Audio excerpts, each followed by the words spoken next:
sous la statue de Voltaire. Ceci, c'est donc Voltaire. Oui, je reconnais là ce sourire hideux que Musset flagella.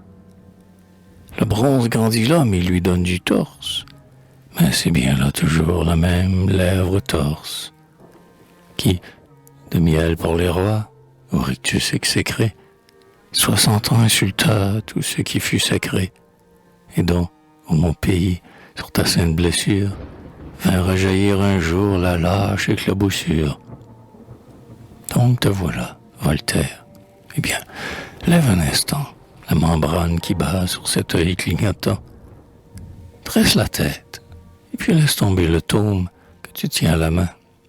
Bien, maintenant, grand homme, ta bouche détend un peu les plis amers, et regarde là-bas, au bout des vastes mers. Vois-tu ces champs sans nombre où les moissons abondent? Ce fleuve sillonné par des flottes que bondent les richesses des deux hémisphères? Vois-tu ce progrès qui, sortant de tout sentier battu, loin du pâle émeutier comme des cours serviles, défriche la forêt pour y fonder des villes? Vois-tu ces bourgs nombreux, ces fières cités, où fleurent et sans paix toutes les libertés, tous les produits du sol et celui des usines s'en vont alimenter les nations voisines, où tout un peuple enfin, généreux et vaillant, grandit, et s'est encore pris en travaillant. Tu vois tout, n'est-ce pas? Très bien, regarde encore. Plus loin.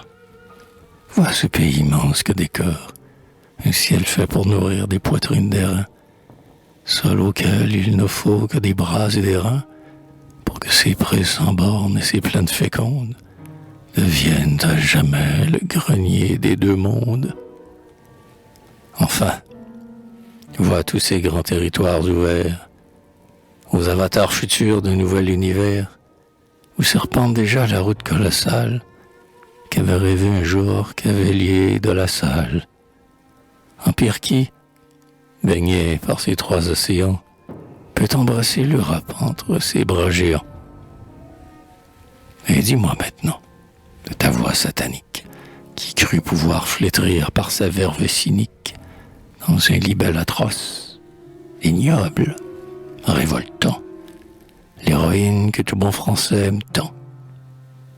De ta voix qui, mêlant l'ironie à l'astuce, raillait la France afin de mieux flatter la Prusse, et qui savait si bien, ô galant troubadour, en huant Jeanne d'Arc chanter la Pompadour. Dis-moi, cette voix tant de fois sacrilège, ce que valait pourtant quelques arpents de neige.